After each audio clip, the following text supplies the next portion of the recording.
So we'll get started today with mindfulness practice. So this is one of my favorite topics to talk about um, because I feel like this, yeah, it's a week of Mondays, yes. um, but mindfulness is one of those portable hacks, I think, that we have to stress management and also, more importantly, building resilience to stress. Because I feel like we're probably pretty good at, in the moment having those, those tools to kind of alleviate some of the stress. Um, but I feel like when we build stress resilience is where the sweet spot, where magic really happens. Because then we are less likely to have those reactive moments. We are less likely to have those tipping points. And that, I think, is what makes caregiving sustainable, because you might be able to ride the fluctuations of our cortisol and our adrenaline and stuff, but long term, that does really wear us down. And so mindfulness is one of the tools that I've used personally to be able to build up that buffer, that resilience to stress. And so that way, those those stress chemicals and things like that, they're not just rushing through me like they used to. So I always get excited when I get to talk about mindfulness. And I really hope that by the end of this, you all not only have a clearer understanding of what mindfulness practice is, but also ways that you can actually participate in mindfulness and build your own practice so that it suits you and your schedule. So the agenda today, I'm going to start with talking about caregiver stress syndrome. I know I've talked about this, over and over again, but it really is one of those things that we don't realize we're in it until we're overwhelmed. And so I want to give you all a good overview of what that is, what the symptoms are. And then we're going to talk about mindfulness. We're going to define it because it is kind of one of those buzzwords that you hear in like pop psychology. There's a lot of like pseudoscience that kind of surrounds it. And so I want to clarify what it is and why it works. And so, of course, part of that is we're going to go into some of the myths about mindfulness, what it is and what it isn't. Of course, we're going to go over the benefits because why tell you about doing this if you don't know why it's good to start. And then I'm going to give you just the basics on how you can start a mindfulness practice today. Okay. So caregiver stress syndrome. So this is something that I don't want to say it's unavoidable, but I feel like it is manageable once we know what it is. Okay. So caregiver stress syndrome is a manifestation of physical, mental, and emotional fatigue. So when you are prioritizing the care and the well-being of somebody else, you neglect yourself over time, right? And you neglect your physical and your emotional well-being because you are so focused on somebody else. And again, these are things that you probably cannot avoid, right? There are some caregiving situations where you have to be, right there on call all day, every day. But when it becomes problematic and imbalanced is when you have those times to yourself and you don't intentionally re-up your cup, right? You're not sustaining yourself in any way. Okay, so that's when it becomes out of balance. So caregiver stress syndrome is strongly connected with negative health outcomes. Okay, so between 40 to 70% of caregivers suffer from depression, and many also have anxiety as a result of the stress associated with providing that full-time care for another person, right? And so, of course, if we're more stressed, if we're depressed, you're going to start feeling more anger and irritability alongside of that. Those are very common symptoms. And chronic stress can lead to a lot of other problems internally, right? Like high blood pressure can lead to diabetes. It can compromise your immune system, so you're getting sick more frequently, or it's taking you longer to get over things than it used to, right? I know when I was running myself ragged before I learned some of these skills to replenish myself, it seemed like I would get like a minor cold and it wouldn't be, a horrible cold, but it would just last forever. And it's very, very depleting because I was just feeling it like, 65% all the time. And of course, I still had to do what I had to do. So there's no rest happening, but it was because my immune system was, very, very sluggish. And that's because of all the chronic stress and not getting the sleep I needed and not getting the nutrition I needed and all that. I'm sure you guys can relate. So that's just kind of a little bit about caregiver stress syndrome. And let's go into some of the symptoms, okay? So for most of you guys probably know, but for those of you who don't, I used to teach suicide prevention to high schoolers. And so when I go through this list, I want you to be aware that the symptoms of caregiver stress syndrome very closely aligned to depression symptoms, okay? So it's very important that we are self-aware enough to know when we are experiencing these shifts, okay? Because depression can very, very quickly slide into suicidal ideation or thoughts of suicide, okay? It doesn't happen overnight. It's kind of like a slow rise, okay? So we have to be aware, we have to be mindful of how we're feeling in these situations so that way we know, hey, I'm kind of hitting a tipping point. I need to go talk with somebody and get some support, okay? So changes in appetite, weight, or both. Now, when I say changes, it's going to be something that deviates from your norm for 2 weeks or longer. Okay, so if you are stressed and you have a hard time eating because you're stressed for 2 weeks or more, and so you're losing weight because of that. Or if you are eating to cope with your stress, and so now you're gaining weight, okay? So I'm not saying one way to eat or not eat is good or bad. We're looking for a shift from what's normal for you, okay? So you know your appetite, you know when it changes, right? Next, feeling sad, hopeless, irritable, helpless, okay? Now we're gonna have these feelings normally, right? They come and go. It's just part of being a human being. But again, we're looking for a shift that lasts longer than 2 weeks, okay? But I want to be mindful too of that word hopeless. So when we survey people who have survived a suicide attempt, and we ask them, you know, what was the tipping point, right? How did you feel? Why did you go there? The number one word that they use to describe their state of being is hopeless. Okay, so it's that idea that this is never going to improve, this is never going to get any better, this is just going to continue to stay this hard all the time. Okay, there are no solutions. Okay, that's what hopelessness feels like. And so if you're in that space mentally where you feel like this is not tolerable for you anymore, okay, suicide can become a way out.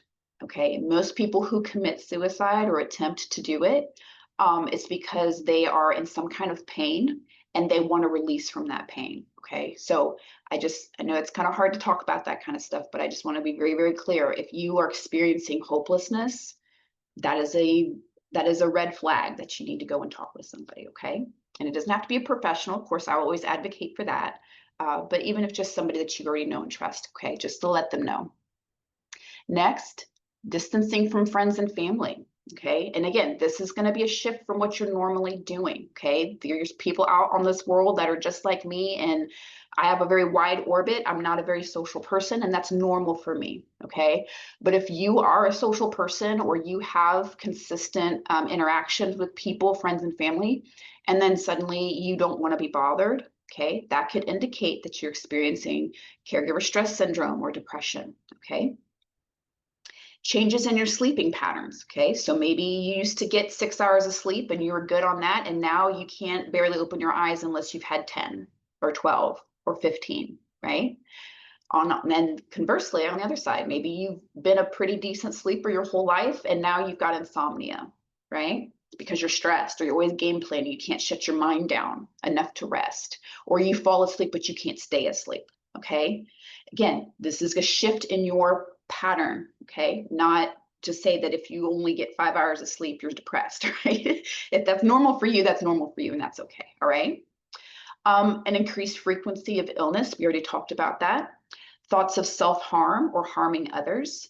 Now this also, there's some nuance to this too, and I didn't know that until I started training for, teaching people about suicidal ideation. But there's something that we even call like passive suicidal thoughts, right? Where it's not like you have a plan or you have a method or a means or anything like that, but just kind of like these passive thoughts of like, I could go to sleep and not wake up. That wouldn't bother me, right? That kind of thing, which is kind of a blip in the background, right? You might not even notice it. Next, lack of interest in things you used to enjoy doing, right? And I'm sure there's a lot of things that you enjoy doing that you just don't have the time or resources to do anymore, but you still have that desire to do it, right? So we're talking about a shift where you don't want to do these things anymore. Maybe you used to love going on bike rides and now you don't have any interest in that, right? Maybe you used to enjoy even just watching a program on TV and now you can't even turn it on, right? It's not something you're interested in anymore. Okay, so it's kind of like that apathy starts to creep in. And then finally, emotional and physical fatigue along with irritability, right? You're going to be emotionally and physically fatigued, right? And you can even be irritable. But just be mindful, like, is this becoming more your norm where you are always tired, physically, emotionally exhausted, and you're always irritable? You have a very short fuse, okay? So this isn't an exhaustive list, but it is some common symptoms of caregiver stress syndrome. So now that we know what it looks like, let's talk about mindfulness and throughout the rest of this presentation, how mindfulness can help us kind of curb some of these symptoms, okay? So what is mindfulness? I'll read this quote to you right quick. It's from John Kabat-Zinn, I think is how you pronounce their name. And he says, mindfulness is awareness that arises through paying attention on purpose in the present moment, non-judgmentally in the service of self-understanding and wisdom, okay? So that's a lot of words that basically say you are setting aside time or you are navigating in your space with the intention of experiencing real time and not judging yourself for how you experience that time, okay? So it is a basic human ability to be fully present and aware of where we are and what we're doing, and not being overly reactive or overwhelmed by what's going on around us, okay? So it's something we all naturally possess, but it's more readily available to us when we practice it on a daily basis, okay? It's just really the art of noticing, okay? That's really all it is. So whenever you bring awareness to what you're experiencing, right, through your senses or your state of mind or your thoughts and emotions, you're being mindful, okay? Like, I'm sitting in a chair, I'm breathing, I'm tasting, I'm thinking, okay? So there is growing research that shows that when you train your brain to be mindful, you're actually remodeling the physical structure of your brain. And that's how we build that resilience, okay? The structure of your brain actually shifts through the practice of mindfulness. And in a good way, I should add that little caveat. It's not gonna hurt you. Okay, so mindfulness is our inherent capacity, okay? So we all have this capacity to be completely in the present moment, conscious of our surroundings and actions without being excessively reactive or stressed by external circumstances, okay? So it is a natural trait, but again, daily practice makes it more of our default mode, right? So the goal is to wake up to the inner workings of our mental, emotional, and physical processes, right? So why do I think this way? What made me feel that way? Well, that kind of thing, right? Just kind of tracing the lines back a little bit. And so this is available to us at any time, every moment, whether we do things like meditations or body scans, or even just breathing exercises, right?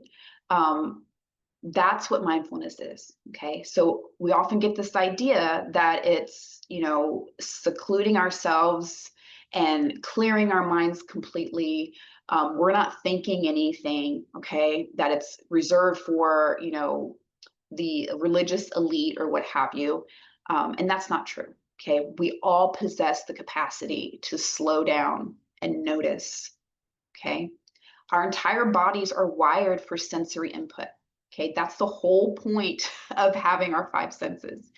And mindfulness is just shifting the brain out of kind of what's I'm looking for, like automated, motions, just kind of going through the motions, and shifting it to just being aware of how we are experiencing the sensation of our daily lives. Okay. So sometimes we get meditation and mindfulness swapped, okay, or convoluted. We think they're the same thing. And they're very similar. And a lot of times people use meditation as a mindfulness practice, okay? So what meditation is basically, it is exploring. Okay, so it's not a fixed destination. There's not, a travel up the mountain to hit meditation. Okay.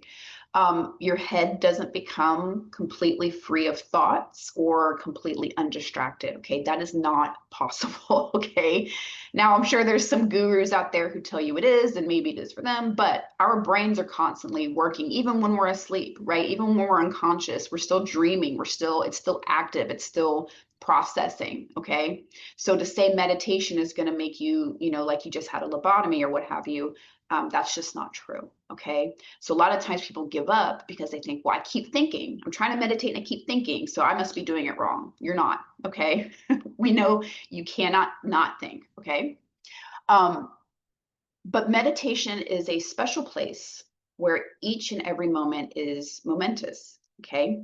So when we meditate, we venture into the workings of our mind. So sensations, right? We're feeling air blowing on our skin, or maybe there's a smell in the room, right? And we're noticing it. We're noticing our emotions, right? Love this, hate that, crave this, loathe that, right? And then just our regular thoughts, like, wouldn't it be weird to see an elephant playing a trumpet, right? These are all just kind of random things that could be going through our mind. So mindfulness meditation asks us to suspend judgment for our thoughts, right?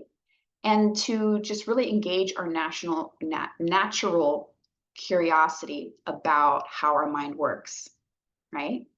To approach our experiences with warmth and kindness towards ourselves and other people, right? Have you ever sat and just kind of got lost in your thoughts and kind of come up with some kind of discovery about yourself in that process, right? Maybe you didn't sit down to have some, epiphany, but there you were, right? Because you allowed yourself to be noticing your thoughts and your feelings. So what are some myths about mindfulness? The first myth is that mindfulness is just Buddhism in disguise. Okay. And so a lot of times, or I shouldn't say a lot of times, but there have been times where I have brought up mindfulness to somebody who wasn't affiliated with, Buddhism, and they assumed that they cannot do it because they did think that that was a Buddhist practice, right? That they themselves belong to a different spiritual practice, and so they felt they couldn't do these things. Okay. But mindfulness, again, is a basic human capacity. It is our inheritance, and it is our capability as just human beings. And it doesn't belong to or isn't owned by any particular group or religion or philosophy. Okay. And if you're like me, where you study multiple religions and multiple philosophies and multiple spiritual practices, you realize that mindfulness is kind of woven, or meditation is woven in some capacity in almost all of them. Okay. And I'll just use one example at the top of my head, Christianity, right? So in Christian faith, we hear about Jesus going out into the wilderness to meditate, right? Prayer, right? Doing the rosary beads. All of that is meditation. Okay. All of that is being mindful. Okay. So you don't have to be Buddhist to be mindful. Okay. So it can be trained with practices and disciplines, just like you can become a more skilled violinist through practice, or you can do weight training and get your muscles up, right? So Buddhist practitioners have done deep research on the subject of mindfulness, right? And many Buddhist traditions offer insights about what that is, but it doesn't mean that Buddhism owns mindfulness any more than, Italians own pasta, right? Or Greeks own democracy, okay? Mindfulness is a central practice in Buddhism, but the Buddha would not have claimed to have invented mindfulness, just like Newton would not have claimed to have invented gravity, okay? It was just something that they utilized or observed in their environment, okay? So mindfulness is both the innate human ability and the practice to cultivate it, okay? And it's open to everyone, okay? So just to clear that myth up. Next myth. Meditation leads to a dull, monotonous, cult-like state of calmness and passivity. If only. You know how much sleep I would get if I could just be dull and monotonous? But a lot of times we think that mindfulness is just a way to manage or police our thoughts, right? But not get anything done out in the world, right? People that believe that, they kind of miss the point of meditation and mindfulness. The point of slowing down during meditation practice is to allow you to see how your own mind operates. Really, that's all it is. You know, why am I thinking what I'm thinking? And why do I feel the way that I feel? Okay. And so there are, as we all know, countless types of minds, right? You can be shy, you can be outgoing, you can be fast moving or slow going, ambitious or reflective. And within each mind, there are a lot of emotions, right? Sad, ecstatic, and every shade in between. So a healthy mind and a healthy community is diverse, right? And able to draw on all of its different parts to the full extent, okay? So meditation is a means to enable that, that healthiness of your mind, right? So far from kind of like dulling us into sameness, mindfulness practice allows us to be ourselves more freely, right? With all the unique bits in full bloom, right? So it's not, I'm going to homogenize myself and I'm going to flatten myself to fit into this, you know, this type of person. It's about discovering who you are, being non-judgmental about it, right? And drawing it as a strength, okay? And I believe that authenticity is the top goal of human existence. And so if mindfulness can help get you there, then I'm all for it.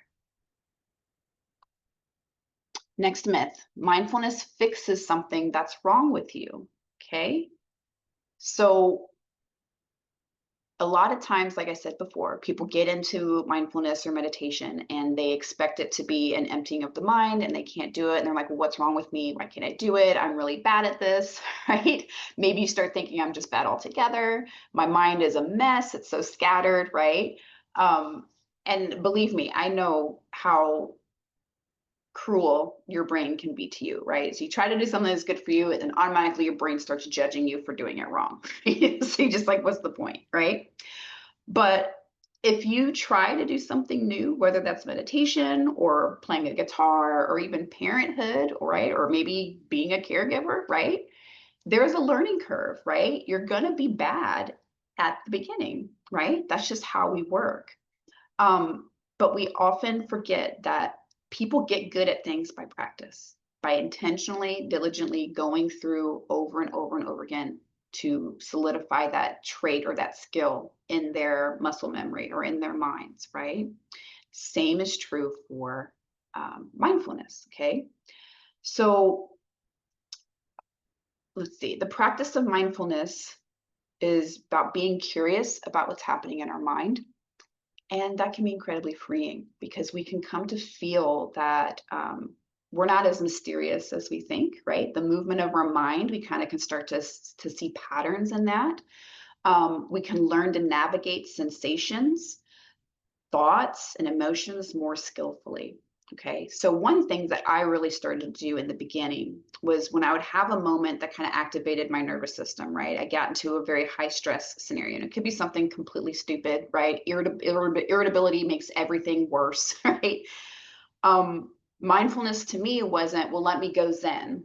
Okay, mindfulness to me was, let me breathe, right? And switch my nervous system to a more calm state, right? Physically shifting that so that I can think critically. And then saying, what do I feel? I feel angry. I feel ignored, right? Why do I feel that way? Well, because this happened. Why did that bother me so much? Well, because of this, right? Because I'm tired, because I'm hungry, because whatever it is, right? Or this triggered something from my childhood that I didn't even think about because the response was just reactive. It just automatically happened, okay? So that's how I started mindfulness, was in the moment pauses to really observe my thought process, okay? And what my body was doing in reaction to those thoughts, okay? That was the beginning of my mindfulness. So let's see here, got lost in my notes. Okay. So all the benefits of meditation come from experiencing our mind as a workable thing, right? This is something that I don't have to always respond in this way to it, or I don't always have to react to this. I can respond, right? We can focus our mind and guide it better when we understand why it does what it does. And it makes it a lot easier to let things go, right? Like, oh, this situation isn't terrible. I'm just, I'm activated because this reminded me of something else, or because I feel inundated by the stress and the task at hand, right? So meditation is not about fixing anything in your brain, right? Your mind is capable of mindfulness, awareness, kindness, compassion, right? It's not in need of fundamental repair, okay? So of course, we often have times where we can stray or fumble, right? Be confused from time to time. But mindfulness allows us to kind of bring us back to a stable place, right? By gently repeating that simple habit, like just taking a breath before you respond, right? That helps to give us an anchor in our mind to return to, right?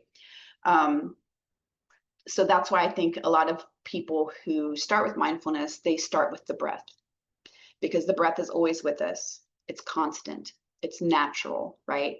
And it's also one of the first things that shift when we start to have an activated nervous system, right? It becomes more shallow, maybe more rapid, right? Or maybe you hold your breath altogether and you don't even realize you're doing it, right? So the breath is always with you. So it's not something that you have to go find, or like a tool you have to make sure you remember where it is and pick it up, okay? It's always with you. So when you return back to your breath, you can notice what's going on in your mind a little bit more. You can slow down and figure out what your options are, right? So you're not just reacting to something.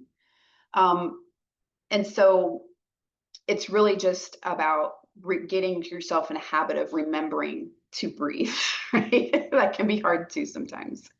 But also think of it this way.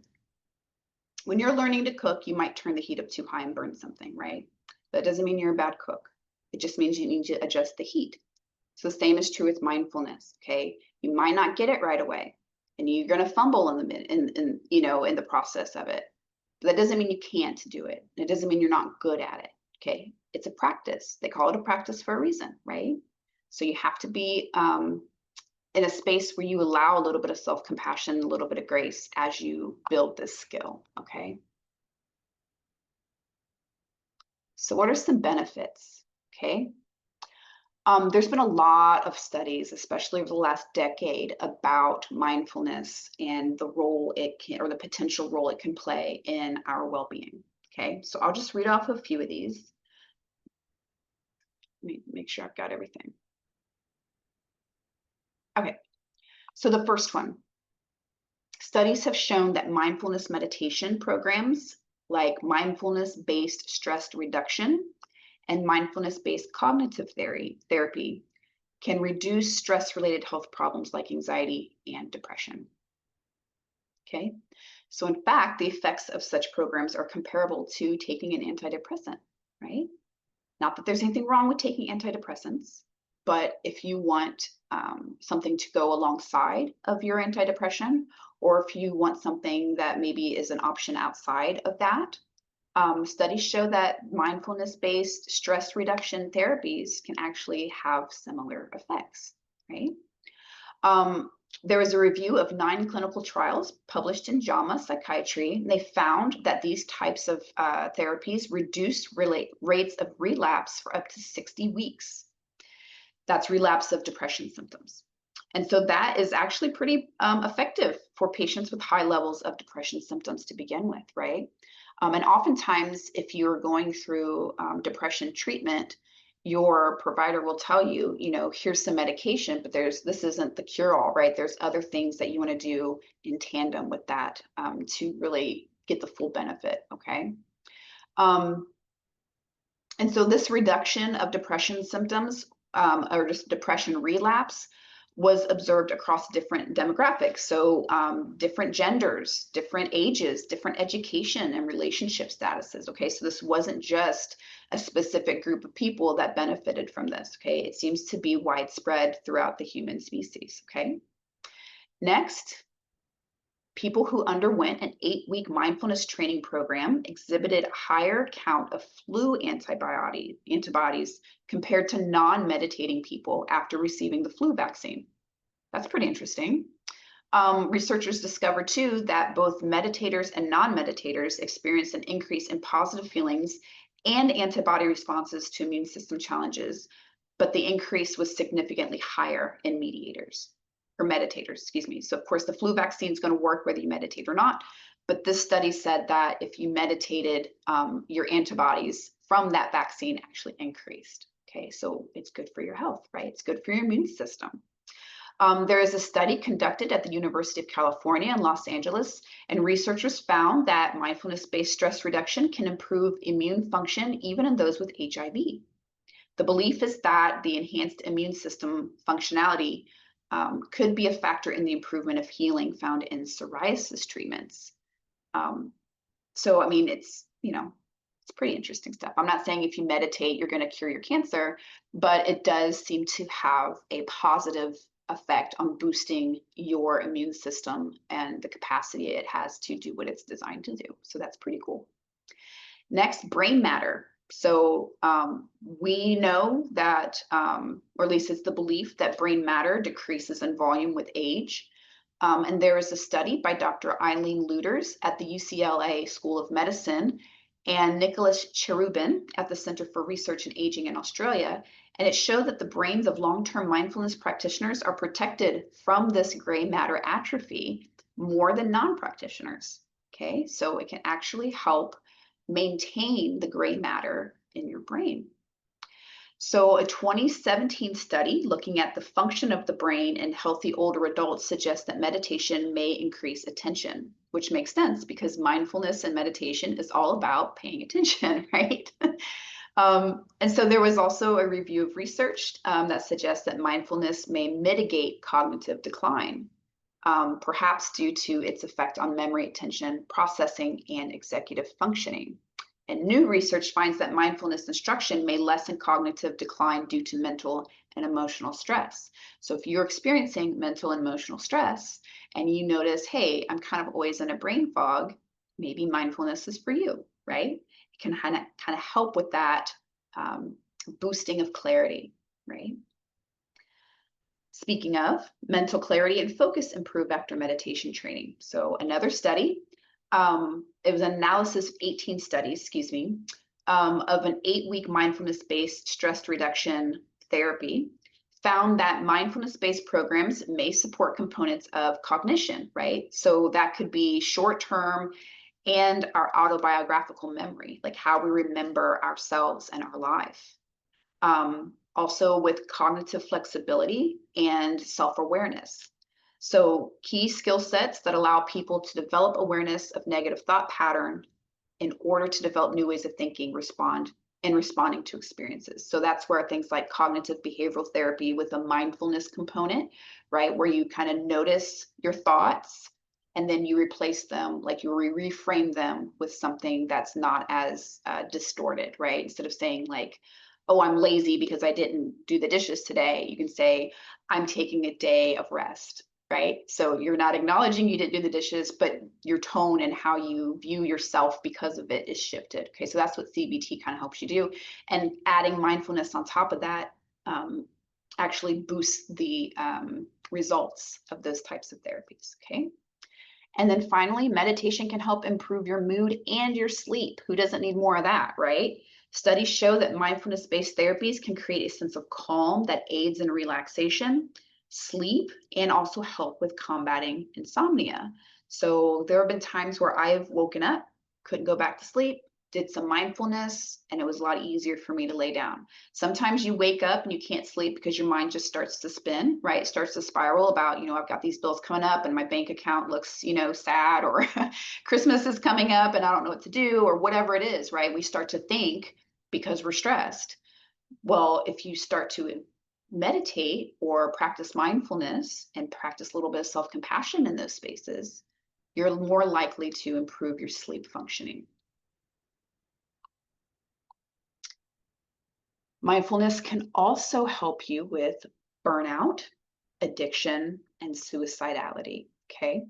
So there's a review of 23 studies. I told you this stuff is studied left and right, okay? There's a review of 23 studies that look at the effects of mindfulness-based stress reduction on employee burnout, okay? And they found that 8 weeks, so 2 months of mindfulness training reduced stress, psychological distress, depression, anxiety, emotional exhaustion, occupational stress, and it increased self-compassion. It increased relaxation, sleep quality, and the feelings of personal accomplishment, okay?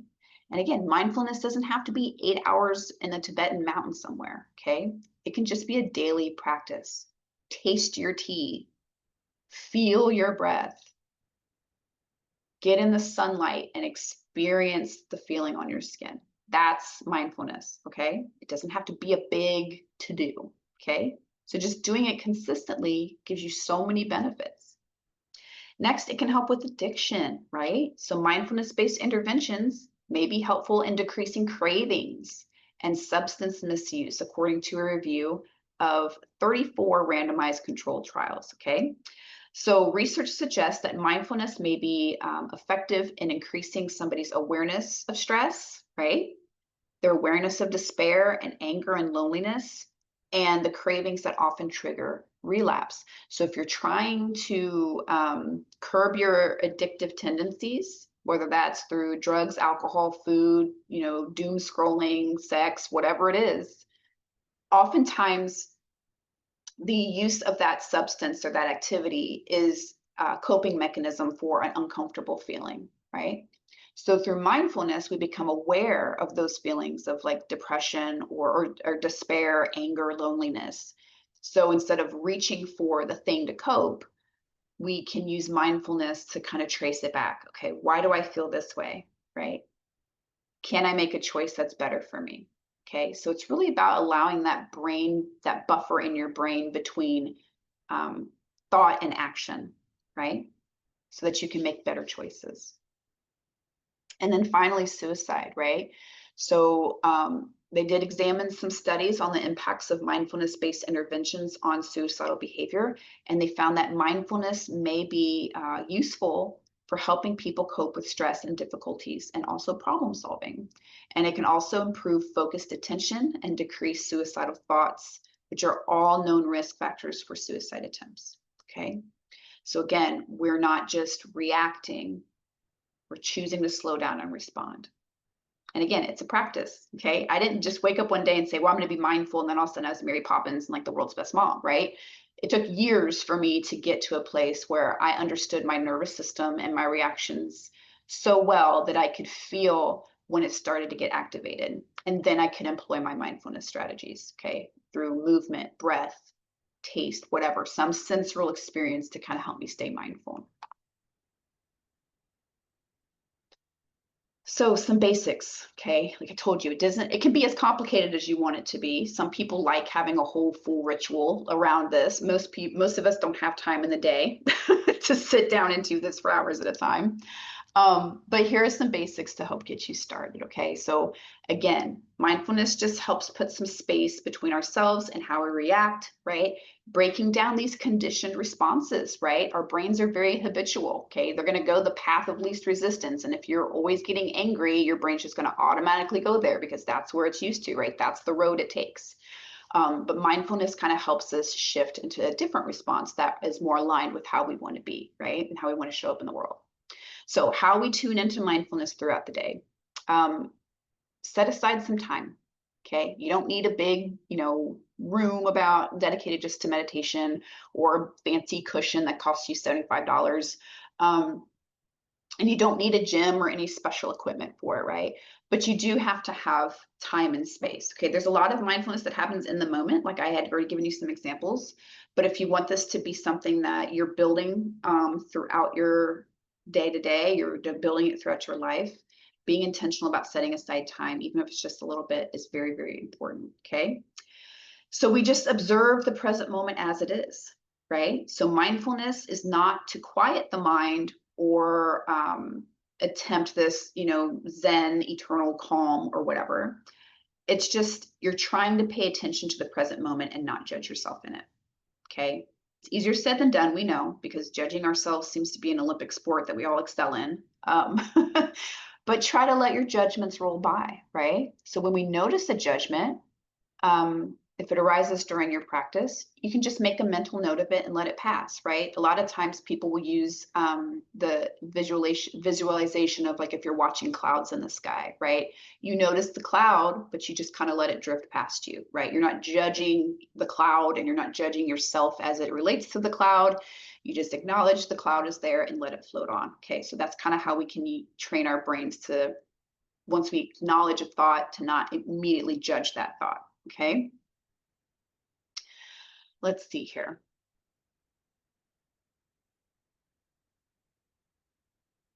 Okay, so when we return to observing the present moment as it is, okay, that's the goal. We see the thought, bring it back to the present moment. Okay, we don't go off into the future, into the past, wherever our thoughts want to take us. Okay, we just come back to the present moment, right?